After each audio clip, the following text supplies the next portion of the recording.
June 25th, 1530. Dr. Christian Beyer at 3 p.m. stood, walked toward the emperor, and began to read the Augsburg Confession in a loud and distinct voice.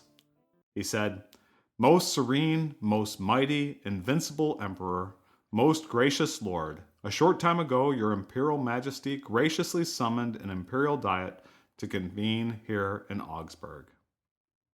Windows were opened, and the crowds in the courtyard could listen. And listen they did. They hung on every word. 200 people were in the hall, hundreds were outside.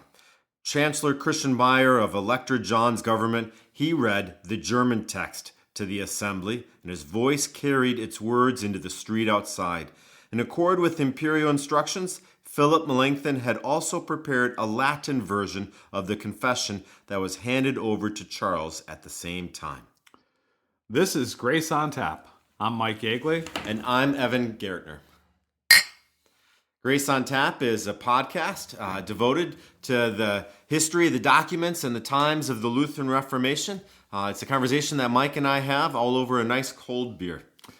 So, the Augsburg Confession, I think most Lutherans are familiar with it. There might be a few non-Lutherans listening in. So the Augsburg Confession came about as the opening there went into.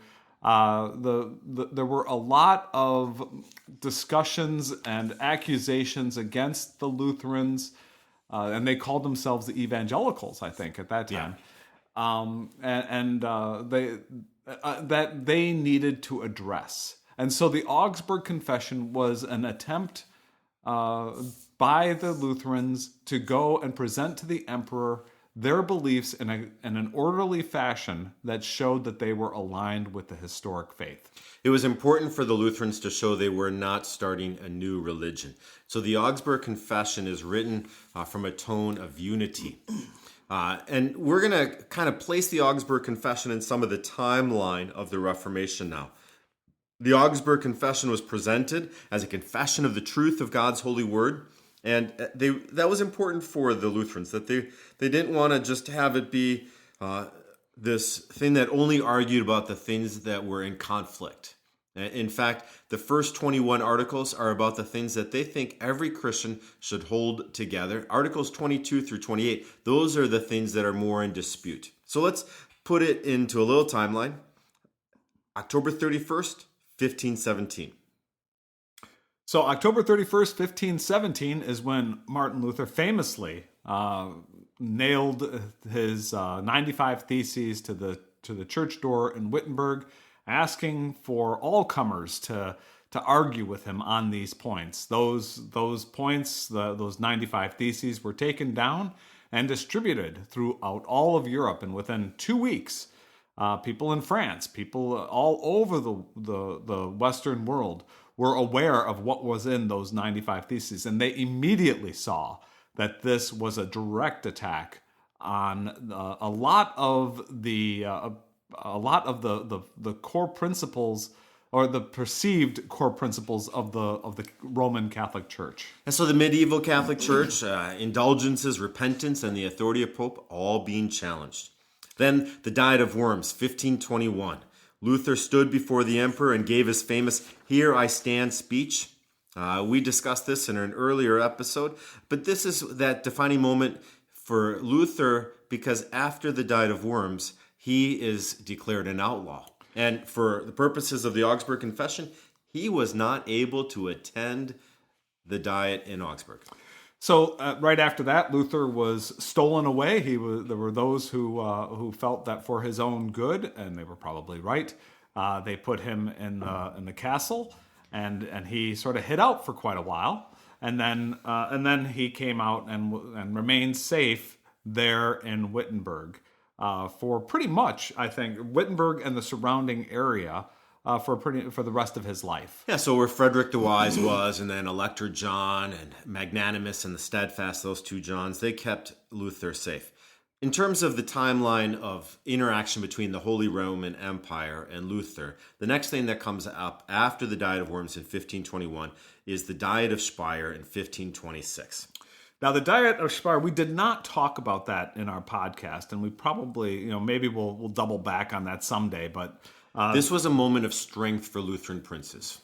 And so the Lutheran princes at that time were given the right to arrange religious matters in their own territories, and that was huge. There's more strength for the Lutheran position, and so there Charles V has to compromise. Yes, and between... they can protect. Charles V gives them the right to protect Luther and the other Lutherans, and so if you're in Italy and you're a Lutheran, well, things aren't going to go so well for you. But if you're a Lutheran there in the area of Wittenberg and Thuringia, then you're doing great. But 3 years later, Lutheran princes do not have such a strong position. 1529, there is a second Diet in Speyer, and princes loyal to Rome have reversed the concessions that were made in 1526. And in 1529, at the Diet of Speyer, Lutheran reformers and other reforming movements protested this reversal and became known as Protestants. So it's in 1529 that the name Protestant is attached to those who are opposing Rome. So the reversal at the Diet of Speyer in 1529 set up the need for the Lutherans to present their position as a thoroughly biblical stance in order to avoid being called heretics.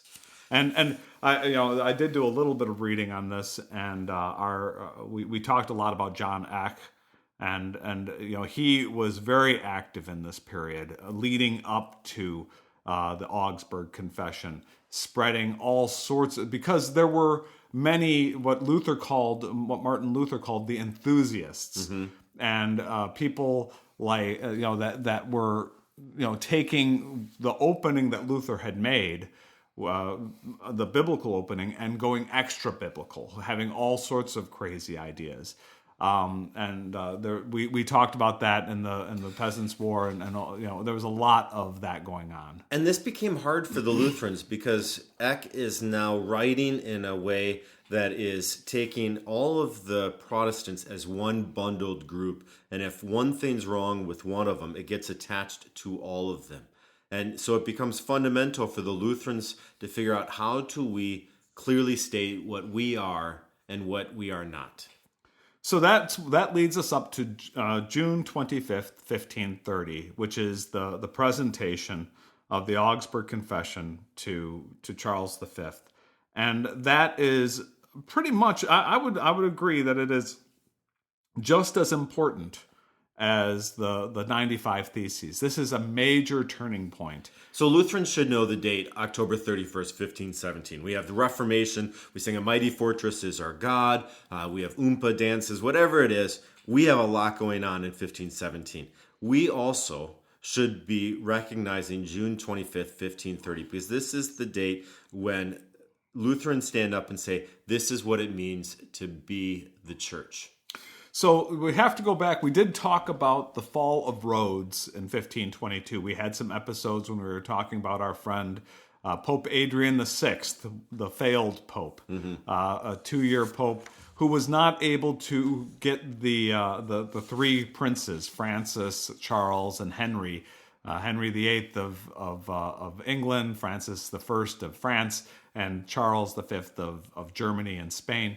Couldn't get them to work together, and those three were fighting amongst themselves while Adrian VI saw the danger of the Turks and the fall of Rhodes. Well, because he couldn't coordinate those three, Rhodes fell. And when Rhodes fell, if you look at a map and look at the Isle of Rhodes, it is right there near the Turkish coast, and it's a perfect place to really cause a lot of problems for the Turks. Well, once the Isle of Rhodes fell, now the Turks had nothing to fight against, and they could advance north much easier. They could advance north much easier, and that's exactly what's happening at this time. So in 1526, in the Diet of Speyer, when Charles V gives a much more latitude to the Lutheran princes, he's doing so because he needs their cooperation to push back against the Turks. But in 1529 at the Diet of Speyer, he's got now more cooperation from non-Lutheran princes, and he can essentially say, you guys, I can struggle with you a little bit because I've got these guys cooperating with me.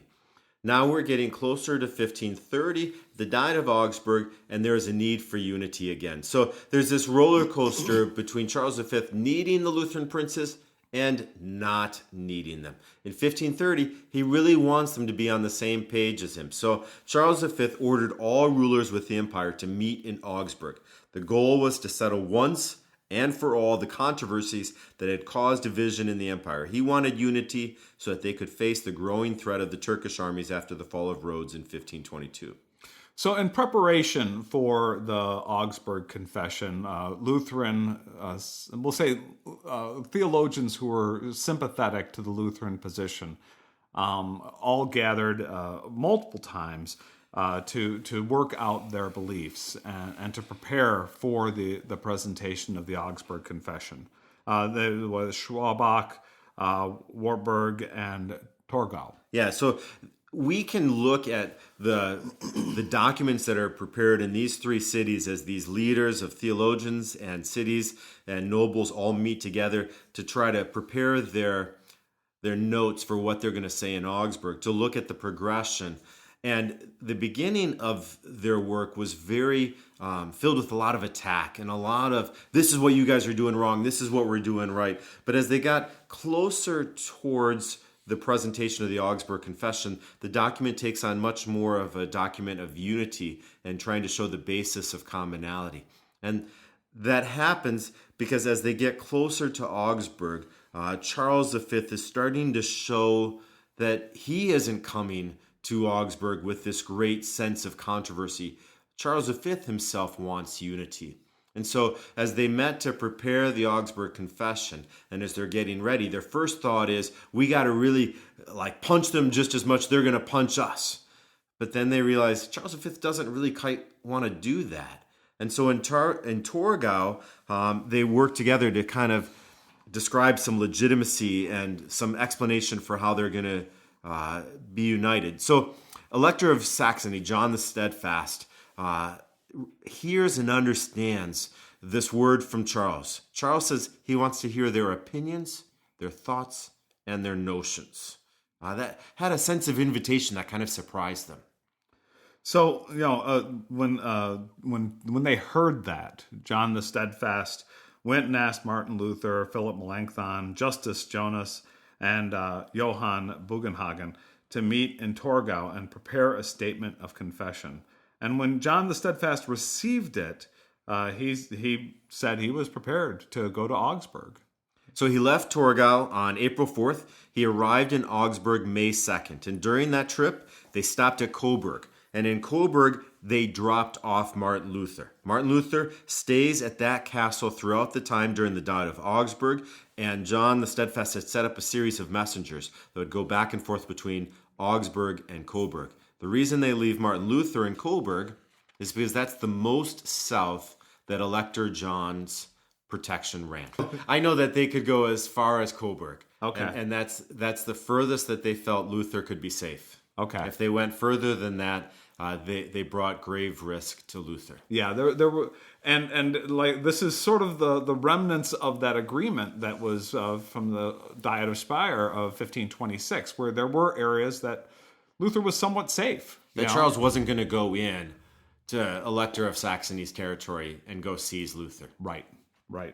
So with this system of couriers, between Coburg and Augsburg, there's a lot of conversation that can happen back and forth, but it's always a little delayed, which gets to be hard for Luther. And so we start to see that Philip Melanchthon is really going to become the final editor of what's presented in Augsburg. We're going to take our beer break. So today's beer is Shorts Brews Good Humans. And that's sort of a funny one for the Augsburg Confession. Because they're trying to be good. They're trying to be filled with unity. They're trying to be filled with unity. On the picture, on the cover, on the bottle here, it has looks like three Indian heads, three Indian. Well, something pagan maybe, but they're supposed to be passion, wisdom, and humility are the three. Yeah. They look a little alien-like to me too. The one has an eye on his forehead. Yeah. But Anyway, good humans. We'll just go with the Lutheran view of this, which is we're trying not to cause a war. Yes, versus the kind of weird looking faces on there. Good Humans is a double brown ale made with Bryce Carroll Brown malt, dry hopped with Simcoe hops, and the brew has a sweet malty aroma that mingles with prominent toasted caramel and toffee flavors. I'm reading from the description from Shorts Brewing. I don't taste the toffee. I taste the toffee. You have more sensitive taste than I do. I don't taste the toffee. I taste how strong it is. The thing that I taste is this. And I occasionally will reference that. My goodness, it's been like 20 years since I brewed beer, but this reminds me of when I brewed beer. This is how the whole house smelled when I brewed beer. That bouquet of hops. That the hops, the sugars, everything coming together. Some people like the smell, which I do. Some people don't, which is a lot of people. So a double brown ale means that it's strong. So this is 8.7% alcohol by volume. So that would mean one bottle, 12-ounce bottle, is as strong as two beers. Two buds. Two Budweisers. Yeah. We'll be. I'll be going a little easy on this one. I've got to drive home. So you're not going to finish that glass. Probably not. So back to Augsburg. We talked a little bit about the system of couriers going back and forth between Coburg and Augsburg. There was that delay. And so if you ever take the time to read through the Augsburg Confession, it's really fascinating. At least I thought it, you take the Augsburg Confession and read that, take anything from Luther and read that, and it's a dramatic difference. Yeah. Now they're not written by the same person. They're not written by the same person. They're not written for the same purpose. Luther is typically reaching out to the common folk. He's trying to, a lot of them are sermons, sermon based. Even his more technical papers are written so that anybody can read them and understand them. Mm-hmm. The Augsburg Confession is much closer to a systematic theology, which is more technical. It builds. I would say, and you can correct me. When I think of systematic theology, this is sort of where my mind kind goes. of build on the way that sometimes it's described is that you have coat hooks. And you hang on each coat hook something that's important so that all the coat hooks eventually have a coat hanging on them. Right. And so you're addressing those critical questions. Those coat hooks, the way I understand it, is each of those coat hooks is a critical question. Like God, original sin, the nature of the church, the sacraments. Are you addressing all those coat hooks? Do you have something to say about each one of those things? And so what we have is this systematic approach that Melanchthon takes, addressing each one. Now, this is not a true systematic theology, but it's when and I don't think they really had systematic theology in that era. Luther really commended to people to read Philip Melanchthon's Loci Communius, which he wrote in 1521, and then he edited many times. And that for him was Loci was like place and communis. The idea of these are the places the community finds common point. And so Loci Communius of Philip Melanchthon in 1521 is largely a reading through the book of Romans to see how all the main subjects of what we need to know about God in this world and people is covered. I have never read that, by the way. I'm going to have to read that one of these days. So a little detail now about kind of just the logistics of how people are arriving. So John the Steadfast arrives in May 2nd. Charles V and his delegation arrived in Augsburg. The Pope's ambassador stood to give the assembly a special blessing from the Pope. So you've got all the electors there. You have Charles V now arrives with his delegation. And so the Pope's ambassador is going to have this grand welcome from the Pope to everyone that's arrived. And everyone kneels when the Pope's ambassador stands up to give this blessing from the Pope, except for the elector and all the fellow Lutheran princes. Then later in the Augsburg Confession time, this presentation at the assembly, there was an opening mass, and Elector John and Philip of Hesse did not kneel, nor did they cover their heads during the blessing. It was clear to everyone that Augsburg was a city filled with conflict. So that night, Charles is getting nervous. And so that night, Charles V, remember, Charles wants unity. And his top of mind is addressing the Turkish problem. The Turks coming up the Danube River and attacking Hungary. As a matter of fact, just as a sidebar, just a few months ago, I was there in Székesfehérvár, Hungary, and saw the old cathedral that's a ruin now, but it was actually attacked by the Turks in the 1520s, around this time, and it was destroyed. And that was the place where all the Hungarian kings were crowned prior to that.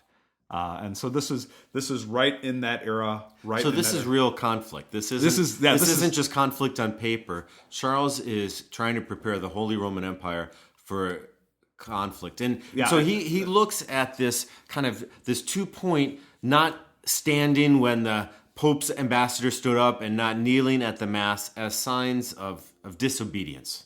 And he has something really to be concerned about, because once the Turks come up through Budapest, they're up the Danube through Budapest, and then they're on their way to Austria.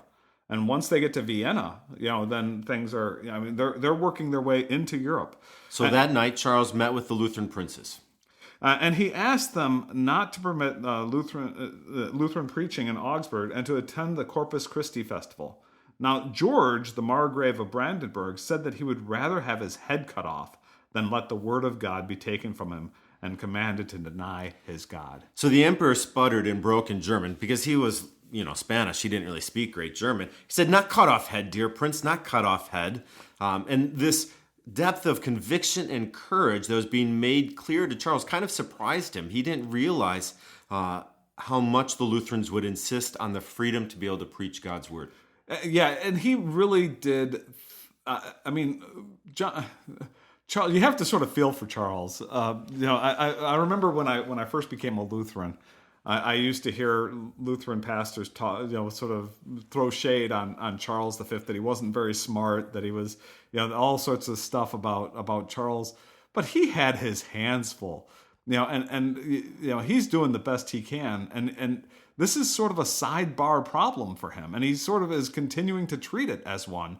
And even this little thing that he's going through here, he's looking at this as, we can all get together, can't we? Well, no, not really. Yeah. And can't you guys just observe the Mass? Can't you guys just come to the Corpus Christi festival? Can't you just do these nice things? And they're like, no, you can't stop the word of God from being shared. This is what we're here for. Right. And Charles was not a theologian. He was well trained in theology, but he was and he understood to some degree. I think he understood both sides. But, really, Charles was mostly interested in keeping Europe from becoming Muslim. And keeping it united in faith as well. Yeah. And so he's looking at this, well, can't you guys give a little bit? Can't you just show up to Mass? And when the Lutherans said no, well, that sort of shocked him a little bit. So we're going to, in future episodes, talk a little bit more about the Augsburg Confession. But here's what I hope from this episode you get. June 25th, 1530 is a really important date.